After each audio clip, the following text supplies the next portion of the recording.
যারা একদিনে ঈদ করতে চান তাদের একটা বড় দলিল হচ্ছে যে রাসূল সাল্লাল্লাহু আলাইহি ওয়াসাল্লামের পক্ষ থেকে কিছু হাদিস পাওয়া যায়। ফাজা রাকবুম মিন আখিরিন নাহার, বাহির থেকে কেউ আসলো, আল্লাহ রাসূলকে সংবাদ দিল, আর রাসূল সাল্লাল্লাহু আলাইহি ওয়াসাল্লাম চাঁদ বা ঈদের ঘোষণা দিলেন। এরকম দু একটা হাদিসকে দলিল হিসেবে পেশ করে তারা বলতে চান যে যেহেতু এই ব্যক্তি কোথায় থেকে এসেছে সেটা স্পষ্ট নয়, আর তার সংবাদের উপর ভিত্তি করে রাসূল সাল্লাল্লাহু আলাইহি ওয়াসাল্লাম ঈদ করলেন, সেহেতু দূরের কোনো সংবাদ আমরা যখনই পাবো তখন আমাদেরকে ঈদ করতে হবে। তারা রাসূল সাল্লাল্লাহু আলাইহি ওয়াসাল্লামের একটা কওলি হাদিস পেশ করে থাকেন যে দুইজন সাক্ষী দিলেই ঈদ বা চাঁদ বলে গণ্য হবে, সেটা পৃথিবীর যে প্রান্ত থেকেই দেওয়া হোক না কেন। আর সবচেয়ে বড় সমস্যা যে যৌক্তিক অভিযোগটা তারা উত্থাপন করেন সেটা হচ্ছে লাইলাতুল কদর, সেটা হচ্ছে আরাফার সিয়াম।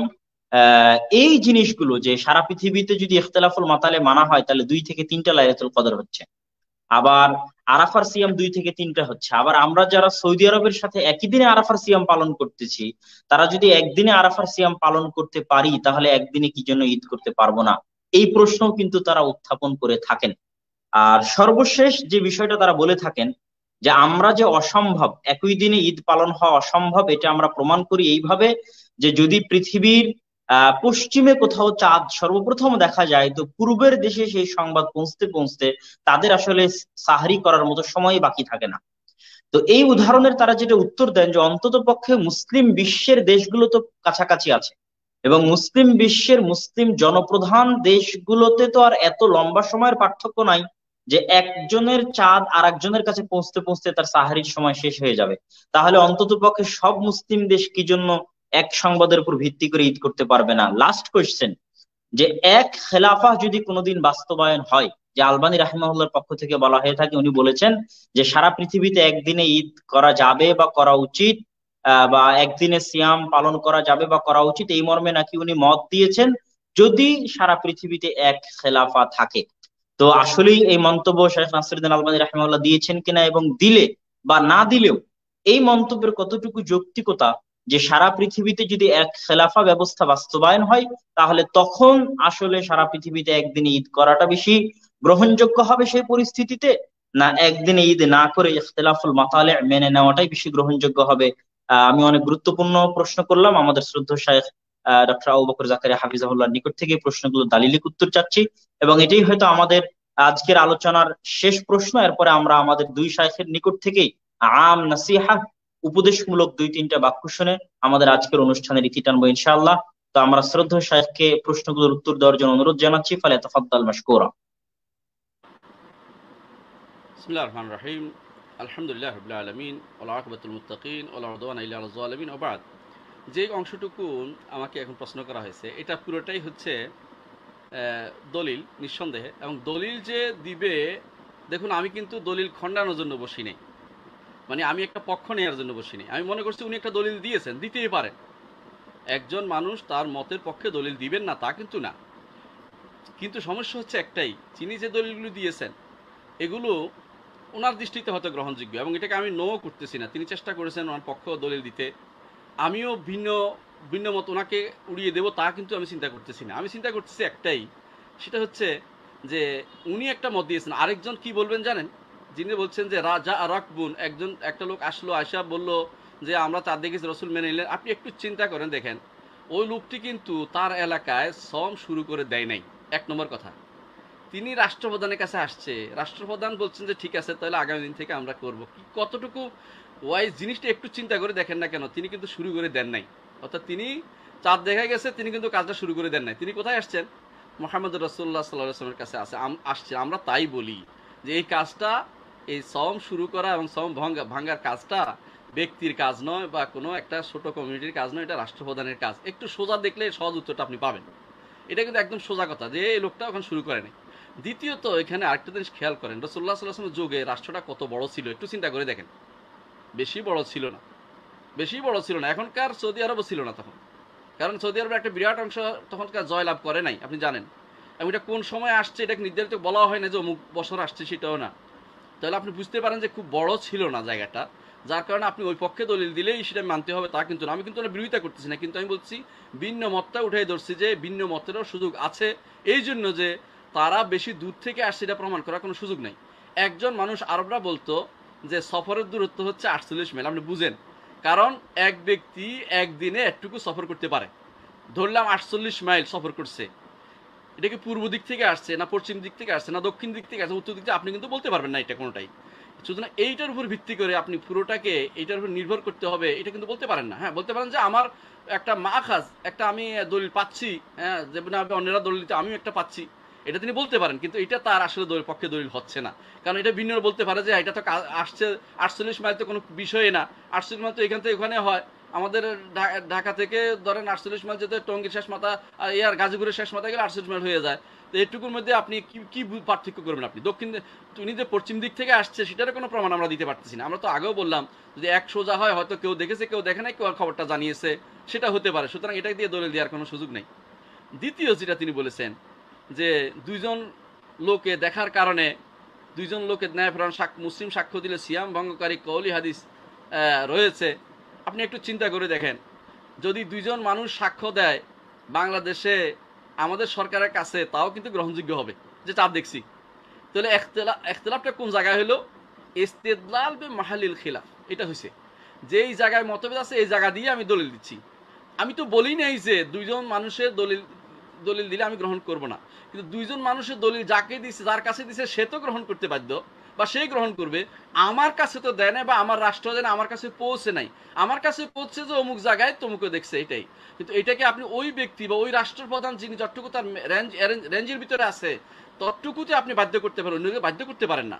আপনি বলতে পারেন যে এটা একটা মত, আপনি এটা নেন, বা এটার উপর আপনি আগ্রহ প্রকাশ করতে পারেন, বলতে পারেন যে নিলে অসুবিধা কি, বা যেটি কথা বলতে পারেন, কিন্তু এটা নিতে হবে, এটা কিন্তু বাধ্যবাধকতা নাই। এই জন্য, কারণ তিনি যেখানে বলেছেন সেখানে তারা নিয়েছেন, কিন্তু আমাদের এত দূরে এসে সে জিনিসটা আসলেই তার কাছে প্রমাণিত হয়েছে বা কিছু বলেছে, কেউ কিন্তু সেটা বলে নাই, অথবা তারা কেউ প্রমাণ করে না যে অমুক জায়গাতে এতজন মানুষ দেখেছে, সেই জন্য আমরা রাষ্ট্রপ্রধানের কাছে বলছি তিনি এটা ঘোষণা করা হোক, রাষ্ট্রপ্রধান অনুমোদন দিয়ে সেটা দিয়েছে, এমন কথা কিন্তু সেটা বলেন না। আমি একটু আগে সেটা বলেছিলাম যে জিনিসটা, কেউ যদি চাঁদ দেখেও, এমনকি দুই জনও দেখেছে, যাই বলছে যে রাষ্ট্রের কাছে আমরা চাঁদ দেখেছি, আলেমরা কিন্তু মাসাল্লাহ ফতোয়া দিয়েছে।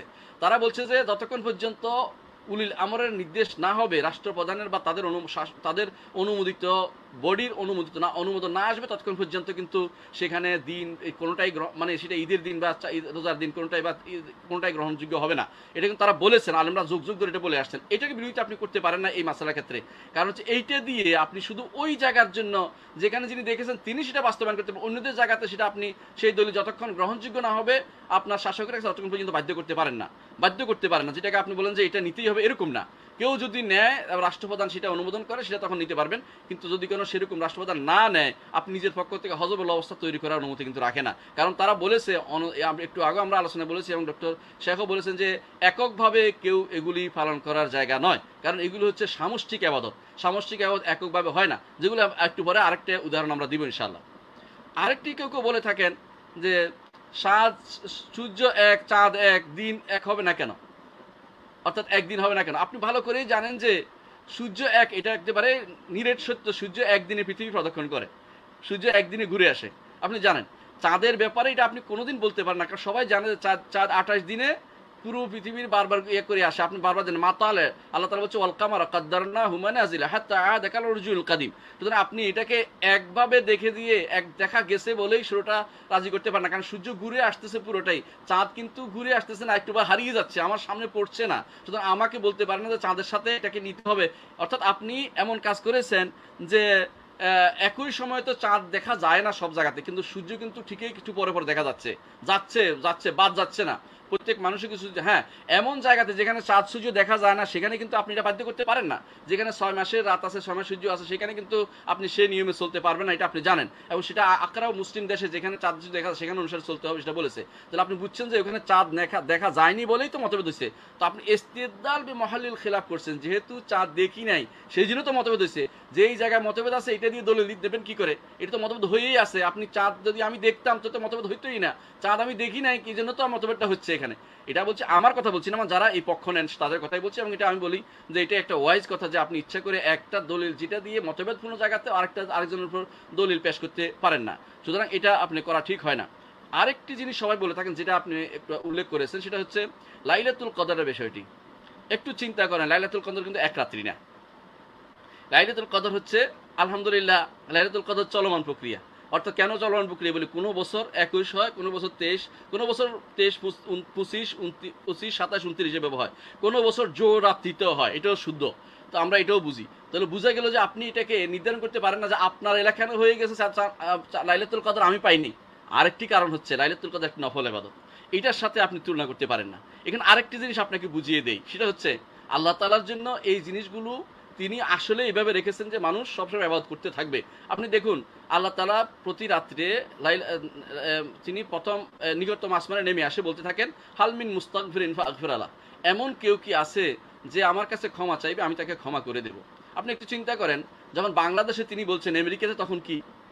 নিঃসন্দেহে তখন আমেরিকাতে, বাংলাদেশের শেষ রাত, আমেরিকাতে অবশ্যই দিন হয়ে যাচ্ছে। তাহলে আপনি বলেন যে রাসূলুল্লাহ সাল্লাল্লাহু আলাইহি ওয়াসাল্লাম বাণী যেটা, এবং এটাকে মানতেই হবে, ইমামরা এটাকে আকীদার একটা বিশাল দর্শ বলে থাকেন, যেটা মানতে হবে। আপনি বলেন যখন আল্লাহ এটা বলছেন তখন আল্লাহ কি আমেরিকাবাসীদের জন্য কি আল্লাহ বলবেন না?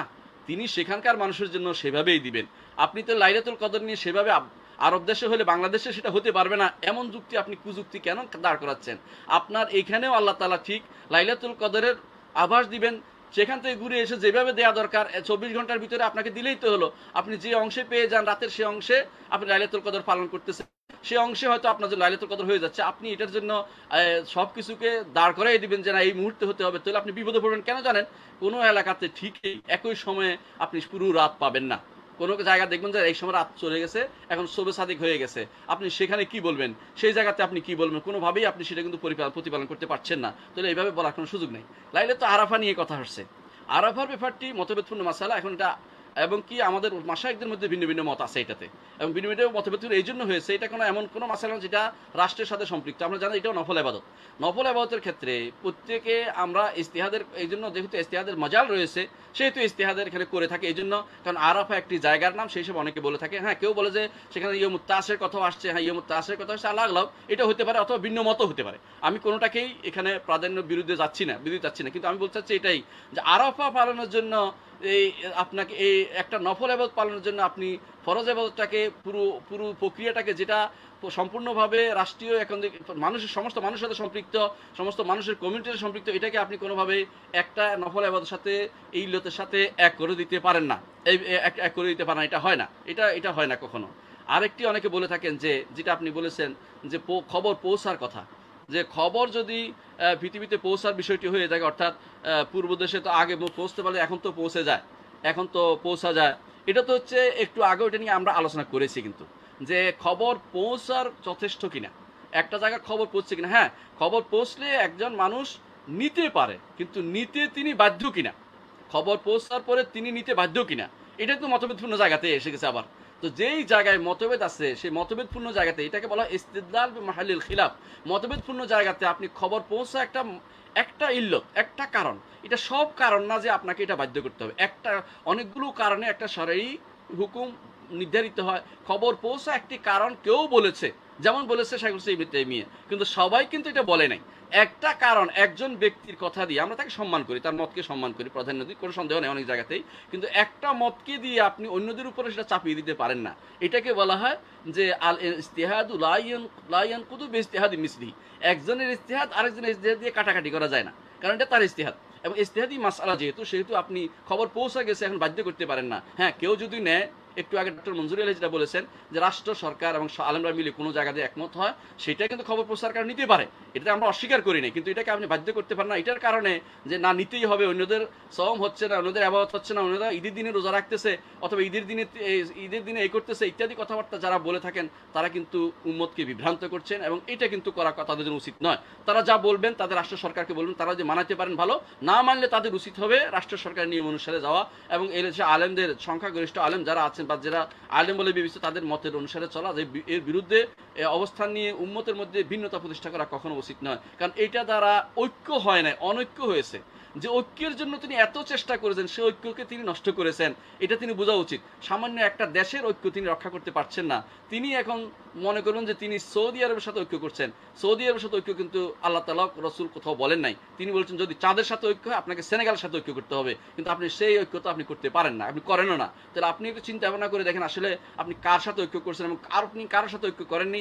কিছু গ্রাম নিয়ে, কিছু লোক নিয়ে আপনি একটি ভিন্ন মত পোষণ করেছেন। ভিন্ন মত পোষণ করাটা আমি দোষণীয় মনে করছি না, কিন্তু আপনি যে দেশে বাস করেন সে দেশে আলেমদের সাথে ভিন্ন মত পোষণ করে, সে দেশের কমিউনিটির সাথে ভিন্ন মত পোষণ করে আপনি চললেও আমি বলবো না আমি নিষেধ, কিন্তু যেই হুকুমটা রাষ্ট্রের সাথে সম্পৃক্ত, যে হুকুমটা সম্পৃক্ত হচ্ছে রাষ্ট্র প্রধানের সাথে এবং নির্দেশের সাথে এবং একটা ব্যাপক কমিউনিটির সাথে, তখন সেখানে আপনি আলাদা হওয়া যাওয়ার অর্থ হচ্ছে আপনি একটি ভিন্নতা অবলম্বন করলেন। এটা যেন না হয়, এটা আমাদের খেয়াল রাখতে হবে। সুতরাং এই বিষয়গুলো আপনি সহজে আপনি ইস্তেদলাল মহলের খেলাফে করছেন, মূলত যে জায়গাতে ইখতিলাফ আছে এটাকে বারবার তুলে ধরতেছেন। এটা তো মতভেদ হয়েই আছে, আমরা তো নিষেধ করি নাই যদি কোনো কেউ গ্রহণ করে কোনো এলাকায়, কিন্তু আপনি ওইটা বলছেন কেন যে নিতেই হবে? এইটা ইল্লত কোথায় পেলেন আপনি? আপনি দেখেন নিতেই হবে এটা প্রমাণই হচ্ছে যে কুরাইব নেন নাই, ইবনে আব্বাস নেন নাই মুআবিয়ার কথা রাদিয়াল্লাহু আনহুম জামিআন, ইবনে আব্বাস রাদিয়াল্লাহু আনহুমা, মুআবিয়া রাদিয়াল্লাহু আনহু, এরা কিন্তু কার কথা নেয় নাই? কুরাইবের কথা নেয়, এই মুআবিয়ার কথা নেয় নাই ইবনে আব্বাস রাদিয়াল্লাহু আনহুমা। তাহলে ওনারা নেন নাই একে অপরের কৌল, তারপরেও তো কেউ বাধ্য করে নাই। এবং তখনকার দিনে সাহাবা একরাম জীবিত ছিলেন, এবং কম নয় অনেক সাহাবী জীবিত ছিলেন, আপনারা জানেন অনেক সাহাবী, কারণ আপনাদের বড় বড় সাহাবী ছাড়া বেশিরভাগ সাহাবী জীবিত ছিলেন, কিন্তু একজন মানুষকে এবারে কথা বলতে শোনা যায়নি। এর অর্থ হচ্ছে তারা শুনেছেন, জেনেছেন, কিন্তু তারা এবারে বাড়াবাড়ি করেননি। তাহলে জানার বুলুগে বাধ্য করতে হবে এমন কোনো বাধ্যবাধকতা আমরা চোখে দেখি না। বুলুগ পৌঁছলে ইচ্ছা করলে আমল করতে পারে, ইচ্ছা করলে আমল নাও করতে পারে, বরং এটা কমিউনিটির সাথে রিলেটেড, আমরা বলেছি যেটা একটু আগে সেটাই। তো আলবানী রহমতুল্লাহ আলাই মতের কথা উল্লেখ করেছেন যে আলবানী রহমতুল্লাহ আলাই তিনি নাকি বলেছেন যে খেলাফত থাকলে একদিনে, হ্যাঁ খেলাফত থাকলে যদি একদিনে তিনি আমল করাতে পারেন এটাকে কেউ নিষেধ করে নাই, আমরাও করি না। কেউ যদি কোনো একদিনে খলিফাতুল মুসলিমিন বলেন যে আমরা পালন করব এবং এলাকা সবাই মেনে নিয়েছে, মেনে নেওয়া উচিত যদি পারে তারা, আলহামদুলিল্লাহ। যদি কোনোদিন সেরকম অবস্থা তৈরি হয় এবং যদি কোনো খলিফাতুল মুসলিমিন কনভিন্স করতে পারেন আলেমদের যে আমরা একসাথে করব, সেটাকে কেউ নিষেধ করবে না। কিন্তু যদি ততক্ষণ পর্যন্ত সেটা না হচ্ছে, ততক্ষণ পর্যন্ত আগাম আপনি সেটাকে কিভাবে স্থির করবেন? আপনার দরকার উপর দিক থেকে শুরু করা, নিচের দিক থেকে না।